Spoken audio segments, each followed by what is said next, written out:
guys, welcome to this week's edition of Whiteboard Friday. My name is Kameron Jenkins and I work here at Moz. Today we're going to be talking about auditing your backlink profile, why you might want to do it, when you should do it, and then how to do it. So let's just dive right in. So it might be kind of confusing to be talking about auditing your backlink profile. When I say auditing your backlink profile, I'm specifically talking about kind of trying to diagnose if there's anything funky or manipulative going on. So a lot of, there's been quite a bit of debate among SEOs. So in a post, Penguin 4.0 world, we all wonder, like, if Google can ignore spammy backlinks and low quality backlinks, why would we also need to disavow, which essentially tells Google the same thing, just ignore these links. So I kind of posed 3 reasons why we might still want to consider this in some situations. So why? Number 1, the disavow is still offered. Disavow is still an option you can go to and submit a disavow file right now if you wanted to. Number 2, you can still get manual penalties. So Google still has guidelines against that outline all of the link schemes and types of link manipulation, and if you violate those, you could get a manual penalty in your Google Search Console. It'll say something like unnatural links to your site detected, total or partial. You can still get those. So that's another reason I would say that the disavow is still something you could consider doing. And then 3, Google says their stance hasn't changed. So I know there's like a little bit of back and forth about this, but technically, Google has said our stance hasn't changed, still use the disavow file carefully and when it's appropriate. So we'll talk about when it might be appropriate, but that's kind of why I would consider that this is still a legitimate activity that you could do. So when? I would say that in today's, climate, it's probably best just to do this when you see overt signs of a link scheme or link manipulation, something that looks very wrong or very concerning. Because Google is so much better at uncovering when there are manipulative links and just ignoring them and not penalizing a whole site for them. It's not as important, I think, to be as aggressive as we maybe used to be previously, but if you do, maybe you inherit a client and you just look at their link profile for the first time and you notice that there's something sketchy in there, I might want to consider doing it. If there are signs, you're an SEO, you can kind of detect the signs of maybe there's a link scheme going on. But if you're not quite sure how to diagnose that, check for red flags in Moz Link Explorer. And that's the second part of this. We're kind of going to go through some red flags that I have noticed. But huge disclaimer, 7 possible red flags. Please don't, just take one of these and say, oh, I found this, like immediately disavow. These are just things that I have noticed over time. I started in SEO in 2012 and right around the time of Penguin. And so I did a lot of cleanup, so many spammy links. So I kind of just saw patterns, and this is the result of that. I think that's kind of stayed true over the last couple of years. Links that haven't been cleaned up. Some people are still doing these kind of low quality link building techniques that actually could get you penalized. So these are some themes that I have noticed. They should just pique your interest. So if you see something like this, if you detect one of these red flags, it should prompt you to look into it further, not immediately write off those links as those are bad immediately. They're just things to maybe spark your interest so that you can explore further on your own. So with that big disclaimer, let's dive into the red flags. First red flag, irrelevance. So a couple examples of this. Maybe you are working on a client, they are US based and all of their locations are US, all of their entire audience is US based, but you get a quick glimpse of the inbound links. Maybe you're in Link Explorer, you go to the inbound links report and you see a bunch of domains linking to you that are .ru and .pl, and that's kind of confusing, right? Like, why is my site getting a huge volume of links from other countries that we don't serve and we don't have any content in Russian or Polish or anything like that? So that might spark my interest to look into it further. Could be a sign of something. Another thing, off topic. So my favorite example, just because it was so ridiculous, was I was working with an Atlanta DUI attorney, and he had a huge chunk of backlinks that were from party planning, like low quality party planning directories, and they didn't make any sense. So, I clicked on them just to see what it was, and you can kind of go to it and see, okay, yeah, there really is no reason they should be linking each other. It was clear he just, went to Fiverr and was like, $5 here, build me links, and he didn't care where they came from. So you might notice a lot of totally off-topic, irrelevant stuff. But just, obviously disclaimer, it might look irrelevant, but then when you dive in further, it's really, they are in the same market and they kind of have a co-marketing relationship going on. So just be careful with that, but it could be a sign that there's some link manipulation going on if you have totally off-topic links in there. Second red flag, anchor text. So again, this is another cool report in Moz Link Explorer. You can go in there and see the anchor text report. I would look for, when I notice that there's link manipulation going on, usually what I see is that there is a huge majority of their backlinks coming with the same exact anchor text. And usually it is the exact match keyword that they want to rank for. That's usually a huge earmark of, hey, they've been doing some shady linking.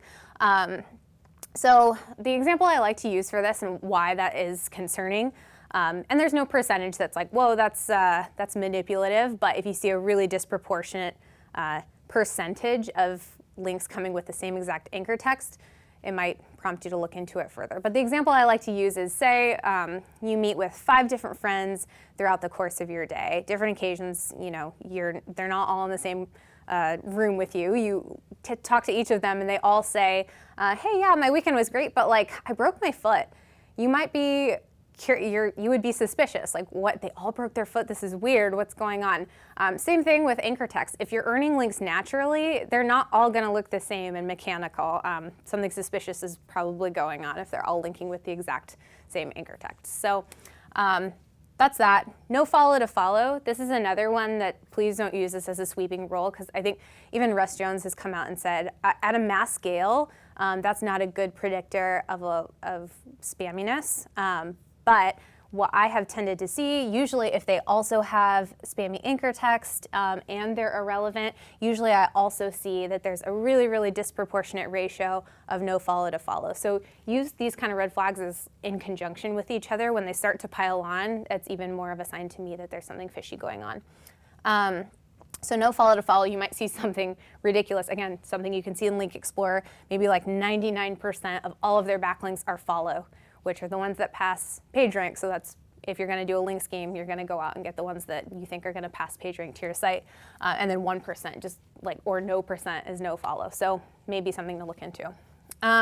Same thing with links to domains. Again, not an overt sign of spamminess. There's no magic ratio here, but sometimes when I notice all of these other things, I will also notice that there's a really disproportionate ratio of, say they have 10,000 inbound links, but they're coming from only 5 domains.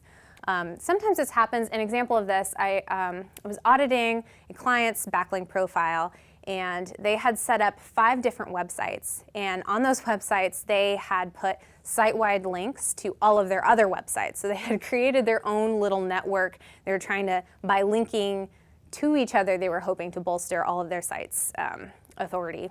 Obviously, be careful with something like that. It could indicate that you're self-creating follow links, which is a no-no. Domain naming. So this one is just kind of like the eyeball test, which I'll get to later, but you can just, if you go to your inbound links, you can just kind of start to notice domain names that just look weird, and they'll start to look off the more you look into stuff like this. So when I was doing a lot of backlink auditing, what I noticed was that a lot of these spammier links came from low quality like directory submission sites. So a lot of those tend to have the name, they would say directory in it, or dir, D-I-R. So like bestlinkdir.co. whatever. And a lot of times when they have naming conventions like that, I have noticed that those tend to be low quality directory submission sites. So you could even eyeball, scan and see if there's any dir directory type of links. Same thing with articles, like back in the day when people used to just submit like ezine articles or article base or something like that. If it has the word article in the domain name, might be something to look into. Maybe they were doing some low quality like article submission with backlinks to their site, kind of good deal. And then if you tend to see a lot of links in their backlink profile that have like SEO link type naming conventions, unless you're working on a site that is in the SEO space, they shouldn't have a bunch of links that say like, bestseosite.com or bestlinksforyou.com. I've seen a lot of that. So just something that I have noticed, something to maybe watch out for.